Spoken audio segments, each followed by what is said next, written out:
Ang hapon na araw ay nag-aapoy sa abalang kalye ng Maynila. Ang mga jeepney ay bumubusina, ang mga tindero ay sumisigaw ng presyo, at ang mga tao ay nagmamadaling dumaan sa mga hanay ng maliliit na sari-sari store. Sa gitna ng lahat ng ingay na iyan, isang maliit na food stall ang tahimik na nakatayo sa sulok. Amoy na amoy ang pritong pansit at inihaw na isda sa hangin. Ganito ang lugar na walang pumapansin ng 2 beses sa mga customer dahil lahat naman ay ordinaryong tao lang na kumakain pagkatapos ng mahabang araw. Sa isa sa mga kahoy na bangko ay nakaupo ang isang lalaki na nakasimpleng puting t-shirt at baseball cap na nakababa ng husto. Nakaka-relax ang kanyang postura, halos hindi napapansin ang kanyang presensya. Humihigop siya ng tubig mula sa baso, nakikihalo sa karamihan na parang ordinaryong pagod na manggagawa lang. Ang lalaking yan ay si Manny Pacquiao, pero walang nakakikilala sa kanya. Malayo sa spotlight, malayo sa boxing ring, mukha siyang simpleng Pilipino na tahimik na kumakain. At saka biglang nabasag ang katahimikan. Ang ugong ng motorsiklo ay tumago sa hangin habang huminto ng mabilis ang isang biker sa harap mismo ng stall. Maingay siya, naka-leather jacket, madilim na salamin at ekspresyon na parang humihingi ng pansin. Hindi man lang pinatay ang makina, diretso siyang pumasok na parang may-ari ng lugar. Ang kanyang bota ay tumama ng malakas sa sahig na kahoy, at agad na nagbago ang atmosphere. Lumilingon ang mga customer. Natigilan saglit ang may-ari ng stall, kinakabahan. Dumaan ang biker ng magaspang sa tabi ni Manny, natamaan ang braso niya, kaya may tubig na natapon mula sa baso. Imbis na humingi ng paumanhin, lumapit siya, nakatingin ng masama. Naningkit ang mata niya sa simpleng puting t-shirt ni Manny. Sa isang mabilis at agresibong galaw, hinawakan niya ang tela. Rip! Ang tunog ay umalinggaw sa buong stall. Umiti ng mayabang ang biker habang binibitawan ang punit na t-shirt na parang napatunayan niya ang kanyang kapangyarihan. Kumalat ang mga bulong ng gulat. Ang mag-asawa sa katabing mesa ay bumulong, bakit hindi siya lumaban? Tingnan mo, hindi man lang niya ipinagtanggol ang sarili. Walang nakakaalam ng katotohanan. Walang nakakaalam kung sino ang pinapanood nila. Pero nanatiling kalmado si Manny. Hindi siya nagtaas ng boses, hindi naghagis ng kamao, hindi man lang nagkunot noo. Tahimik lang siyang nakaupo, matatag ang tingin sa biker. At sa katahimikang yan, nagsimulang mag-isip ang lahat, sino ba tong lalaki na to? Bakit hindi siya nagre-react? Ano kaya ang mangyayari? Nakita mo na ba ang isang taong ininsulto sa harap ng marami pero nanatiling kalmado? Ano ang gagawin mo sa sitwasyon na yan? Ay share mo ang kwento mo sa comments. At huwag kalimutang mag-subscribe. Nanatili ang ngiti ng biker na parang nanalo siya sa invisible na laban. Tumalikod siya kay Manny at naglakad papunta sa counter. Ang kanyang bota ay tumutunog sa sahig na parang drum beat ng yabang. Bigyan mo ako ng pagkain at bilisan mo. Sigaw niya sa may-ari ng stall, itinapon ang ilang barya sa counter. Ang mga barya ay tumalsik ng malakas, gumulong sa ibabaw bago nahulog sa lupa. Mabilis na yumuko ang may-ari para pulutin, nanginginig ang kamay. Tumawa ang biker. Mga clumsy na kamay ha? Bilisan mo, matanda. Nagpalitan ng tinginan ang mga customer ng hindi komportable. May umiling, may bumulong ng sapat para marinig ni Manny. Grabe naman ang disrespect na yan. Bakit walang nagsasalita? Pero walang nangahas na tumayo. Sa mesa ng punit na t-shirt, tahimik na nakaupo si Manny, ang daliri niya ay hinahaplos ng mahina ang hiwa sa tela. Pero nanatiling kalmado ang mukha niya, halos mapayapa. Tinitingnan niya ang biker na parang pinag-aaralan, hindi bilang kaaway, kundi bilang puzzle na kailangang lutasin. Napansin ng biker ang matatag na tingin ni Manny at sumigaw siya. Ano ang tinitingnan mo? Gusto mo rin ba ng gulo? Pero hindi sumagot si Manny. Binuhat lang niya ang baso, dahan-dahang uminom ng tubig at ibinalik ulit. Mas malakas pa ang katahimikan kaysa salita. Lalong lumapot ang tensyon. Parang lumiliit ang stall. Lahat ng mata ay lumilipat sa pagitan ng mayabang na biker at ng tahimik na lalaki sa punit na t-shirt. May naisip na takot si Manny. May naisip na tanga siya dahil hindi nagdepensa. May ilan pang bumulong, dapat tumayo siya. Dapat ipakita ang pride. Pero nanatiling tahimik si Manny. Lalong nagalit ang biker dahil inignora siya. Lumakad siya pabalik sa mesa ni Manny, nakatayo sa harap niya. Akala mo matapang ka na nakaupo dyan na parang santo. Magsalita ka, matanda. Pero wala pa ring sinabi si Manny. Ang kanyang katahimikan ay nakakabawas ng galit, halos nakakabagabag. Lumapit ang mga tao, naghihintay ng sumabog, nang sandali na lalabas ang kamao. Pero walang nangyari. Inilagay ng may-ari ng stall ang mangkok ng pansit sa counter, nanginginig ang kamay. Lumapit ang biker, kinuha ang mangkok, at malakas na sumupsok, natapon ang sabaw sa sahig. Tumawa siya sa pagitan ng pagkain. Basura tong pagkain na to, hindi marunong magluto. Bumaba ang tingin ng may-ari, takot magsalita. Tahimik ang ibang customer. Punong-puno ng lason ang boses ng biker, pero ang katahimikan ni Manny ay puno ng suspense. Bumulong ang isang batang lalaki sa sulok sa nanay niya. Bakit hindi natatakot yung lalaki na yan? Hindi man lang gumalaw nung punit ang shirt niya. Pinatahimik siya ng nanay, pero kahit siya ay hindi maalis ang tingin kay Manny. Lumalayo ang bawat segundo. Kakaiba ang balanse ng eksena. Isang lalaki maingay at agresibo, ang isa tahimik at matatag. Parang bagyo na humahampas sa bundok na ayaw bumagsak. Natapos kumain ang biker at binagsak ng malakas ang mangkok sa counter. Nagulat ang lahat. Pinakamasamang stall na napuntahan ko to, walang kwenta, katulad nung lalaking nakaupo dyan. Itinuturo niya si Manny. Kumalat ang gulat.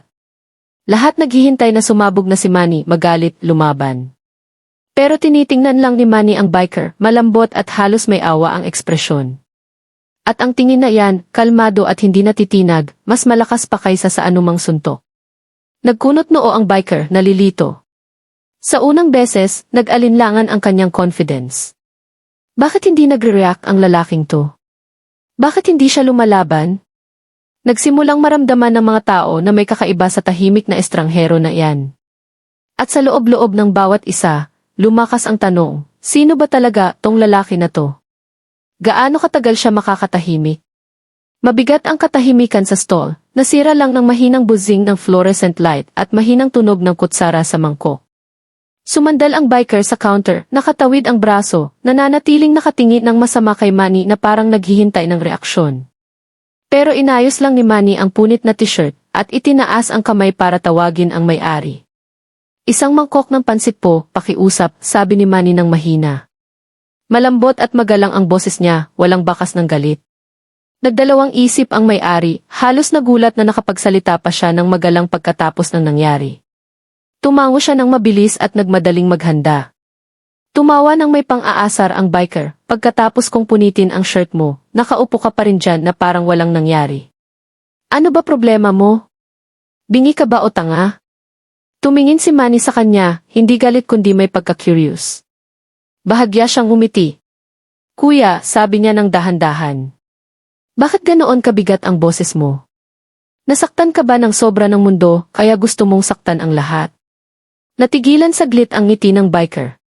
Binuka niya ang bibig para sagutin, pero walang lumabas na salita.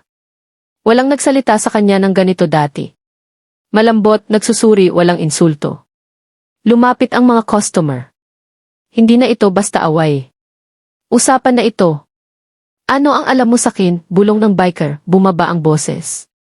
Hindi mo alam kung gaano kahirap sa labas. Inikot ni Manny ang tubig sa baso niya, pinapanood ang maliliit na ripples. Tama ka. Hindi ko alam lahat, pero alam ko ang sakit, at alam ko ang pakiramdam na invisible. Natigilan ang biker. Sinubukan niyang panatilihin ang yabang, pero may nabasag sa armor niya dahil sa kalmadong tono ni Manny. Mas malakas siyang sumigaw para protektahan ang sarili. Nakaupo ka dyan na nakangiti na parang tanga. Akala mo ba gumagana ang kabutihan sa mundong to? Tatapakan ka ng tao, tatawanan ka, iiwan ka. Iniling ni Manny ang ulo, pinag-aaralan siya. Pero nandito ka, kumakain ng pagkain mula sa mga taong ininsulto mo.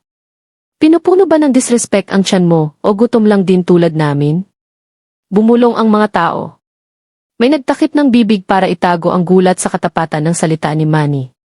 Tumigas ang panga ng biker. Huwag mo akong kausapin na parang mas mataas ka sakin. Sumigaw siya, pero bahagyang pumiyok ang boses. Lumapit si Manny, inilagay ang siko sa mesa. Malambot ang mata niya, puno ng compassion. Mas mataas sa'yo? Hindi. Mas mababa pa ako sa iniisip mo. Nagutom ako, nagtapak ng walang sapatos, nakalimutan. Pero natuto ako ng isang bagay. Tumigil siya ng sadya, hinayaan ang katahimikan na hilahin ang lahat palapit. Libre ang respeto at kapag binigay mo, kikita mo rin. Mas mabilis ang paghinga ng biker, parang gusto ng katawan niyang magtalo, pero gusto ng puso na makinig. Lumilingon siya sa paligid at napansin na hindi na siya tinatakot ng mga tao. Nakatingin sila kay Manny na aakit sa kanyang katahimikan. Inilagay ng may-ari ang mangkok ng pansit ni Manny. Bahagyang yumuko si Manny bilang pasasalamat. Kinuha niya ang chopsticks, kumain ng isang subo, at tumingin ulit sa biker. Sabi mo tinatapakan ka ng mundo. Baka totoo yan. Pero sagutin mo to. Bumaba ang boses ni Manny, matatag ang tingin. Kung may pumunit ng dignidad mo, tulad ng pagpunit ko ng shirt mo, ano ang gagawin mo?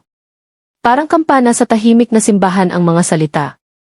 Natigilan ang biker, naghigpit at nagkalat ang kamao, pero walang insulto na lumabas ngayon. Sa unang beses, bumaba ang tingin niya sa sahig. Nagpalitan ng tinginan ang mga customer. Nagbago ang tensyon. Hindi na galit. May mas malalim na. Tumingin ang biker ng nalilito, halos nawawala.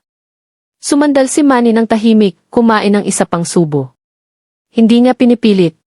Hindi niya inaral. Hinayaan lang niyang nakabitin ang tanong sa hangin, pinipilit ang biker at lahat na mag-isip. Bumulong ang batang lalaki sa sulok, Mama, iba yung lalaki na yan. Tumango ng dahan-dahan ang nanay, hindi maalis ang tingin kay Manny. Iba talaga. Bumuka ang labi ng biker, pero bulong lang sa sarili, ano ang gagawin ko? Tahimik ang lahat. Sa unang beses mula nang pumasok ang biker, hindi na sa galit niya ang stall. Sa tahimik na lakas ni Manny na ito. Ano ang gagawin mo kung may pumunit ng dignidad mo sa publiko? Lalaban ka ba ng galit o sasagot ng kalmado? I share ang iniisip mo sa comments. Natigilan ng biker, umalingaw ang tanong ni Manny sa isip niya. Parang tahimik na korte ang stall kung saan naghihintay ang katotohanan na sabihin. Nanginig ang yabang niya, napalitan ng mas mabigat na bagay na matagal niyang itinago. Gusto mo bang malaman bakit ganito ako? Bulong niya, mababa at halos nanginginig ang boses. Nahulog ang salamin niya, kita ang sakit sa mata na hindi inaasahan ng kahit sino. Tumango ng mahina si Manny. Kung gusto mong ikwento, makinig ako. Sumandal ang biker sa counter, mabigat ang balikat na parang dinadala ng nakaraan. Nagbitaw siya ng mapait na tawa. Hindi ako palaging ganito. Dati delivery boy lang ako. Gumigising ako alas negatibo 4 ng umaga, dumadaan sa traffic, nagdadala ng mabibigat na kahon. Inignora ako ng tao, sinigawan sa daan, tinrato na parang basura, pero hindi ako nagreklamo dahil may dahilan ako. Nilunok niya ng mahirap, pumiyok ang boses. Ang nanay ko. Nagpalipat-lipat ang tinginan ng mga tao nang hindi komportable. Ang mga hinusgahan siya kanina ay ngayon nakikinig ng mabuti. Sakit siya lagi, umuubo, mahina. Mahal ang gamot at walang pakialam ang ospital na wala akong pera, kaya nagtrabaho ako. Araw-araw hanggang dumugo ang kamay ko. Tinipid ko ang kain ko para makakain siya. Pareho lang ang suot kong shirt sa loob ng linggo dahil lahat ng piso para sa gamot niya. Naghigpit ang kamao ng biker. Tumaas ang boses sa galit, pero kumikinang ang mata sa lungkot. At kulang pa rin. Isang gabi, umuwi ako na may daladalang grocery, wala na siya. Mag-isa. Walang tumulong. Sabi ng kapitbahay, ayaw makialam. Sabi ng ospital, walang bayad, walang gamutan. Tahimik na tahimik ang stall. Kahit ang ingay ng traffic sa labas ay malayo na. Nabasag ng tuluyan ang matigas na anyo ng biker habang bumubulong. Inilibing ko siya gamit ang sarili kong kamay. At pagkatapos nun, wala na akong pakialam. Tumigil ako sa trabaho. Tumigil sa pakialam sa tao. Bakit pa? Hindi naman sila nagpakialam sa akin. Nanginginig ang dibdib niya habang tumingin kay Manny, nag-aapoy ang mata. Kaya ngayon, kapag nakikita ko ang kahinaan, dinudurog ko. Kapag nakikita ko ang respeto, pinupunit ko dahil pinunit muna ako ng mundo. Nagbago ang ekspresyon ng mga tao mula sa husga patungo sa awa. Tinakpan ng may-ari ng stall ang bibig, lumuluha ang mata. Bumulong ang isang binata malapit sa pinto, kaya pala galit na galit siya. Nakinig si Manny nang hindi sumisingit, kalmado ang mukha pero mabigat ang mata sa compassion. Nang tuluyang tumahimik ang biker, lumapit si Manny. Sa tingin mo, ginagawa kang mas malakas ang sakit kapag sinasaktan mo ang iba, sabi niya ng mahina. Pero sa totoo lang, mas mabigat ang sakit kapag daladala mo mag-isa. Kinurap ang biker, naghalo ang galit at kahinaan sa mukha. Patuloy si Manny, matatag at mababa ang boses. Alam ko ang gutom. Alam ko ang kahirapan. Alam ko ang sakit ng pagiging invisible. Noong bata pa ako, nagtinda ako ng tinapay sa kalye na wala sa bulsa kundi pag-asa. Minsan pag-asa lang ang meron ako. Pero natuto ako na ang sakit ay pwede kang buwin o sirain. Ikaw ang pipili. Naglipat-lipat ang tingin ng biker sa paligid. Nakita niya ang mga mukha ng estranghero na hindi na natatakot, kundi may simpatya. Sa unang beses sa maraming taon, naramdaman niyang nakikita siya, hindi bilang halimaw, kundi bilang taong nagdusa. Naupo siya sa bangko sa harap ni Manny, nawawala ang yabang na parang alikabok sa hangin. Akala ko kung ako ang pinakamaingay, pinakamatapang, walang makakasakit sa akin ulit. Umiling ng dahan-dahan si Manny. Hindi sa lakas ng sigaw o takot na nilikha ang tunay na lakas. Tahimik ito. Sa pagbangon pagkatapos itulak ka ng mundo, at sa pagtulak sa iba pataas kapag sila inahulog. Nanginginig ang labi ng biker. Tinakpan niya ang mukha ng isang kamay, nahihiya sa luha na paparating. Ang stall na dating puno ng takot ay ngayon puno ng totoong pagkatao. Lahat ng nasa loob ay naramdaman ang bigat ng kwento niya at lumambot ang bawat puso. Inilagay ni Manny ang chopsticks ng mahina. Kuya, mas nararapat sa memorya ng nanay mo kaysa galit na yan. Kung makikita ka niya ngayon, maipagmamalaki ba niya? O gusto niya ng anak na nakatayo ng matatag sa kabutihan, hindi sa galit? Dahan-dahang binaba ng biker ang kamay. Ang mukha na dating matigas at malamig ay ngayon basag, mahina, halos parang bata. Walang sagot dahil sa loob-loob niya alam niya ang katotohanan. Nakaupo ang biker nang nakayuko, nanginginig pa rin ang kamay na parang nabuksan ang sugat sa loob niya. Mabigat ang katahimikan sa stall. Walang tawa, walang bulong ng pang-aasar. Lahat ng mata ay nakafocus sa kanya, pero hindi nahusga ngayon.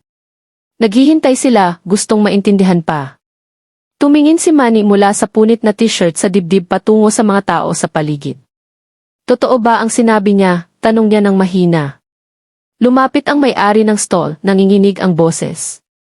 Nakita ko na siya dati, nagde-deliver ng gabi, nagdadala ng mas mabigat pa sa katawan niya. Nagdadala siya ng bigas sa kapitbahay ko sa loob ng buwan. Ulan o araw, nandyan siya. Nagdalawang isip siya, nanginginig ang labi. At isang araw, tumigil na siya. Akala ko nakahanap na siya ng mas magandang trabaho.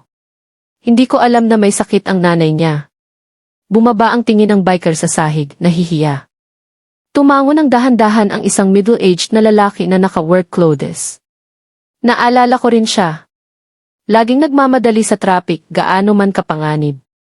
Sinusumpa siya ng tao sa daan dahil nakaharang, pero hindi siya sumasagot. Trabaho lang ng trabaho. Kumalat ang bulong na parang ripples. May nagulat, may umiling sa panghihinayang. Ang mayabang na biker na pinagtatawanan nila kanina ay unti-unting nagbabago sa harap nila. Isang lalaking nasira ng buhay, may sugat na walang gustong tingnan. Kahit ang street kid na nakatayo sa pintuan ay nagsalita. Binigyan ako ni kuya ng tinapay minsan, sabi niya ng mahina. Sabi niya, huwag mong sabihin kahit kanino. Hindi ko nakalimutan. Nagulat ang mata ng biker. Tumingin siya sa bata, nabuksan ang labi sa gulat. Hindi niya naalala ang sandali, pero ang salita ng bata ay tumago sa galit niya na parang liwanag. Inilagay ni Manny ang mga kamay sa isa't isa, matatag ang boses. Nakikita mo, akala mo walang nakakita sa hirap mo. Pero ang katotohanan, may bakas ang kabutihan. Kahit kunin ng buhay ang lahat sa atin, nananatili ang mga sandaling iyan. Bumulong ang mga tao sa pagsang-ayon. May nagpunas ng mata. Higpit na higpit ang kamao ng biker, sinusubukang itago ang emosyon, pero nagtataksil ang balikat niya. Nanginginig sa tahimik na iyak. Hindi na niya mapigilan. Sa unang beses, ang mayabang na biker na pumunit ng shirt ng estranghero sa publiko ay nakikita na hindi bilang kontrabida, kundi bilang taong may mabibigat na sugat na hindi kayang dalhin ng isang puso lang. Dahan-dahang tumayo si Manny, ang kalmadong presensya ay naghahari sa buong stall. Lumapit siya sa biker, hindi gamit ang kamao, hindi galit, kundi dignidad na tumahimik kahit ang abalang kalye sa labas. Nawala mo ang nanay mo at wala kang nakuha bilang kapalit mula sa mundo, sabi ni Manny ng mahina. Pero ang pagsakit sa iba ay hindi magpapagaling sa iyo. Dala mo ang memorya niya sa bawat hininga. Huwag mong dungisan yan sa galit. Parangalan mo sa lakas na bumangon ulit. Sa wakas, itinaas ng biker ang ulo. Nahulog ang salamin sa ilong, kita ang namamagang mata sa luha. Pumiyok ang boses. Wala na akong natira. Walang trabaho, walang pamilya, itong bike at galit ko lang. Bahagyang humiti si Manny, halos may pagkaalam. Minsan kapag akala natin wala na tayong natira, dun natin natutuklasan kung ano talaga tayo. Hindi kung ano ang kinuha ng buhay sa atin, kundi kung ano ang pinili nating ibalik. Hindi lang sa biker tumama ang salita, kundi sa lahat sa stall. Naramdaman ang pagbabago sa hangin, simpatya, respeto, kahit paghanga sa tahimik na lalaki sa punit na t-shirt na nagsasalita na parang dinadala ang bigat ng bawat nasirang kaluluwa. May bumulong mula sa sulok, halos may paggalang. Sino ba siya? Sumagot ang isang customer, malaki ang mata sa biglaang pagkilala. Si Manny yan. Manny Pacquiao. Kumalat ang gulat na parang apoy. Napagtanto nila. Hindi basta lalaki ito. Champion ito, pambansang bayani. At nandito siya, mapagpakumbaba sa food stall, nakikinig sa kwento ng nasirang biker na may pasensya ng kapatid. Nanginginig ng husto ang katawan ng biker. Tumayo siya ng natigilan, tinitingnan si Manny nang hindi makapaniwala. Ikaw yun at pinunit ko ang shirt mo. Inilagay lang ni Manny ang kamay sa balikat ng biker. Magaan ang haplos, pero puno ng kapatawaran. Punit mo ang shirt ko, sabi ni Manny, pero hindi ang respeto ko sayo. Mapapalitan ang damit. Mapapanumbalik ang dignidad. Hindi pa huli ang lahat. Kumalat ang bulong ng mga tao. May pumalakpak ng mahina. May nagtakip ng bibig, hindi makapaniwala sa grasya na nakikita nila. Punong-puno ng luha ang mata ng may-ari habang bumubulong, tunay na champion, hindi lang sa ring. Bumaba ang ulo ng biker, hindi makatingin kay Manny. Sa unang beses sa maraming taon, naramdaman niyang nabasag ang isang bagay sa loob niya. Hindi mula sa galit, kundi mula sa masakit na paglabas ng sobrang lungkot na dala-dala mag-isa. At sa marupok na sandaling iyan, hindi lang sa mga tao nahayag ang katotohanan. Nahayag din sa biker mismo. Hindi siya lampas sa pagliligtas. Nakabitin sa hangin ang revelation na parang kulog pagkatapos ng kidlat. Patuloy ang bulong ng mga tao sa food stall. Si Manny Pacquiao yan, ang champion, ang senador, ang taong tumutulong sa mahihirap. Nakatayo ng matigas ang biker, hindi makatingin kay Manny. Nabagsak ang matigas niyang postura sa kahihiyan. Gumalaw ang labi pero walang lumabas na salita. Si Manny ang unang sumira sa katahimikan, kalmado pero sapat na malakas para marinig ng lahat. Akala mo wala ka nang natira, pero ang katotohanan, nakatayo ka pa rin. Ibig sabihin, hindi pa tapos ang kwento mo. Nilunok ng mahirap ang biker. Hindi ko deserve ang respeto mo. Lalo na pagkatapos ng ginawa ko. Pinunit ko ang shirt mo. Ininsulto kita. Tinrato ko kayong lahat na basura. Bahagyang umiti si Manny, umiling. Mapapalitan ang damit. Mapapatawad ang salita. Pero ang dignidad mo, sarili mo ang dapat bumuo ulit. Lumapit ang mga tao. Bawat pangungusap ay parang aral na sinusulat sa real time. Tumingin si Manny sa may-ari ng stall. Magkano po lahat ng kinain ng lalaking to dito dati? Nagulat ang babae. Sir Manny, hindi naman po kailangan. Hindi ako nagtatanong kung kailangan ko. Nagtatanong ako kung magkano. Nagdalawang isip siya, tapos bumulong ng halaga. Inabot ni Manny sa bulsa, kinuha ang sapat na pera para hindi lang sa kinain ng biker, kundi pati sa bill ng lahat sa stall ng gabing yon. Kumalat ang gulat. Lumaki ang mata ng biker. Bakit?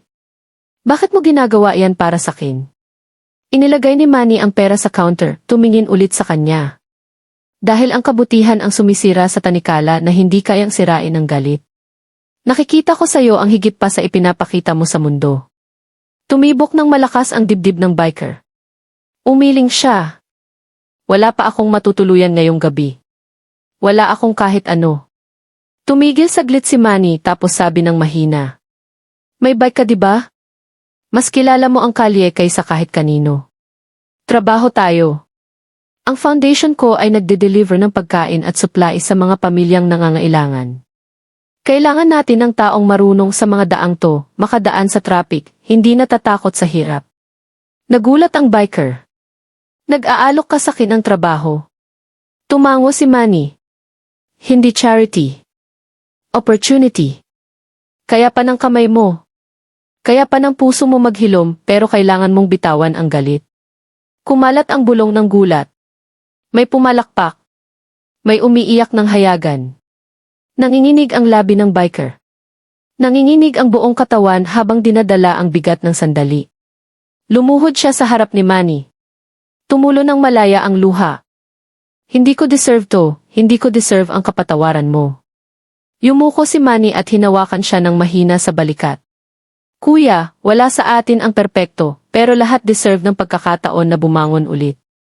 Tinakpan ng biker ang mukha ng mga kamay, overwhelmed. Nabasag ng tuluyan ang matigas na maskara na suot niya sa loob ng maraming taon, napalitan ng totoong kababaang loob. Ang mga dating natatakot sa kanya ay nakakita na ng lalaking nagbago, hindi sa puwersa, kundi sa kabutihan. Kahit ang batang lalaki sa sulok ay nagsalita, maliit pero sigurado ang boses. Kuya, huwag sayangin ang pagkakataon. Kunin mo.